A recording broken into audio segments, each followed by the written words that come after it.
Sugeng enjang para adi yuswa, sugeng pepanggihan malih wonten ing renungan padintenan adi yuswa ing dinten Sabtu Kliwon 23 Mei 2026. Sumangga dinten punika kita nampeni jejer kapenuhan ing Roh Suci. Kapenuhan ing Roh Suci. Para adi yuswa, mboten sedaya tiyang wantun dados paseksi nalika wonten ing pengadilan. Kenging menapa awit dados saksi punika awrat, piyambakipun kedah wantun nyarosaken kedadosan ingkang sanyata lan sak beneripun. Bilih paseksinipun punika goro, piyambakipun saged dipun kunjara awit sampun nedahaken kesaksian palsu. Pramila boten gampil dados seksi punika.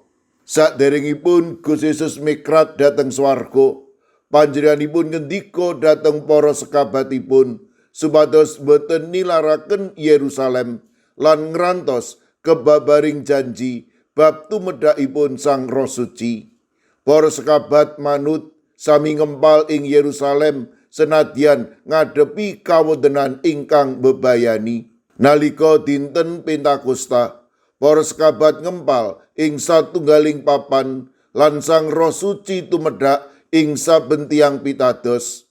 Tumraping gereja, Pentakosta punika mujudaken pengetan tumedhakipun Sang Roh Suci ing pundi para sekabat nampi panguwas matemah dados saksinipun Sang Kristus ing Yerusalem, Yudea, Samaria lan ing saklumahing bumi. Lelakoning para rasul kalih ayat sekawan ngendika, tumuli kabeh padha kapenuhan ing Roh Suci sarta banjur padha wiwit guneman nganggo basa-basa liya bab kang kawasikake dening Roh supaya kalairaki.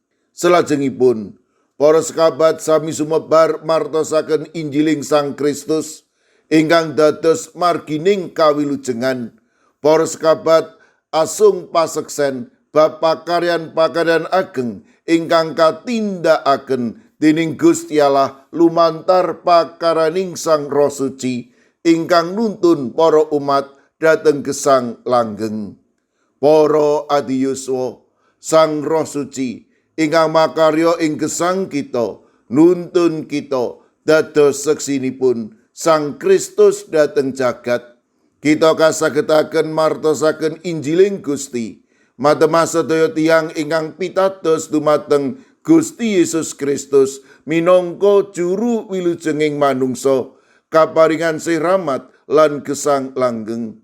Awit saking punika sumangga kita nyawisaken gesang kita kagem Sang Roh Suci nguwaosi gesang kita sakwetahipun. Matemah kita kapenuhan Sang Roh Suci. Sabun ngantos kita ngandelaken kegiatan kita piyambak, pengalaman para sekabat dados bukti bilih gesang kapenuhan Sang Roh Suci dadosaken kita ngalami perkawis-perkawis ingkang ageng lan ngidap-ngidapi ing gesang kita. Mujijatipun Gusti nyoto wonten ing gesang kita, panjenenganipun pirsa bab gesang kita lan sedaya momotaning gesang kita, namung karna manut pangrahing Gusti lan pasrah sumarah ing Gusti ndadosaken ayem tentreming gesang kita. Amin. Sumangga kita ndedonga. Matur nuwun Gusti, nyata sanget bilih Roh Paduka makarya ing sadaya gesang kawula. Mila lumantar pengetan dinten Pentakosta ing dinten Minggu mangke, kawula paduka emutaken bilih Roh Suci makarya ing satata gesang kawula.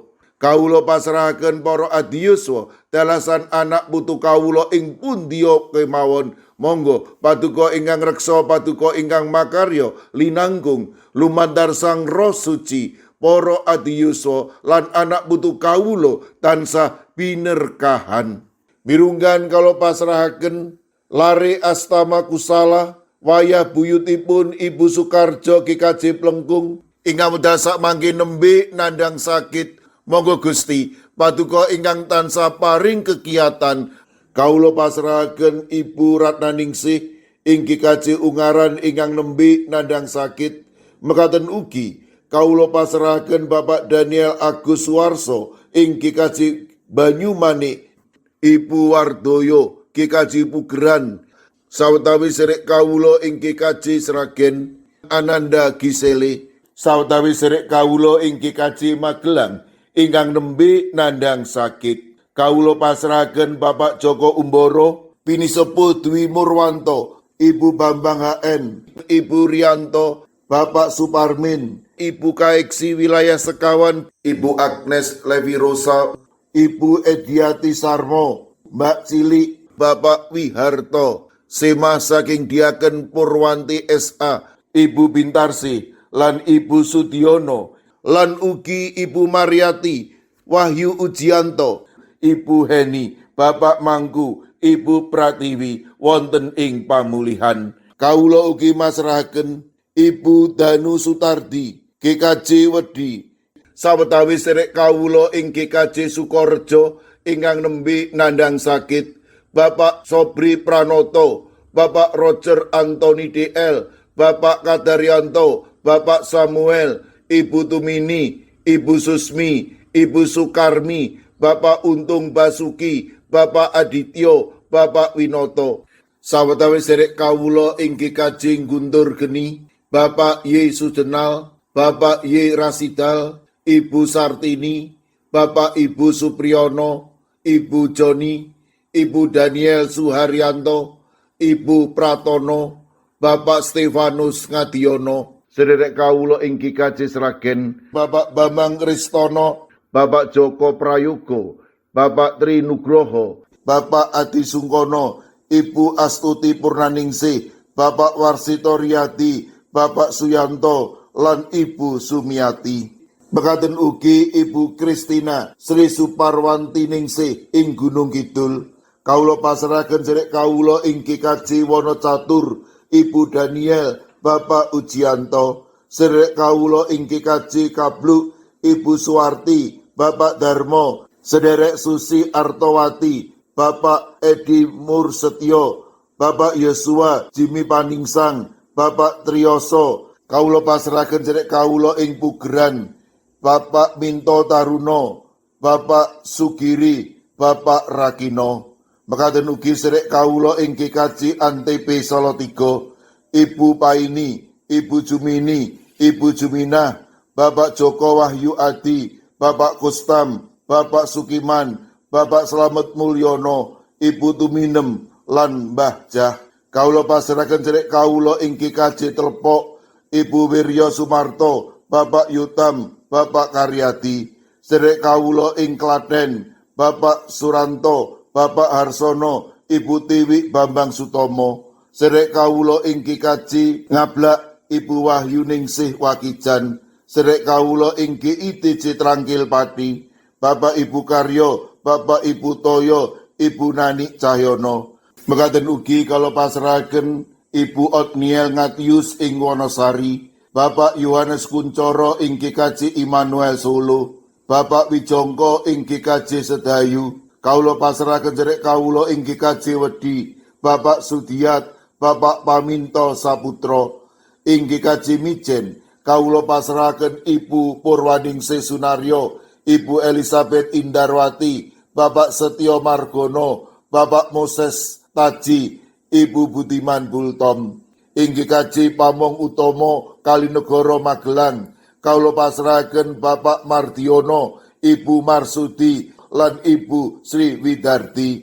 Mekaten ugi kawula pasrahaken sedherek Hesti ing GKJ Wonocatur, Ibu Lilik Sutopo ing GKJ Semarang Barat.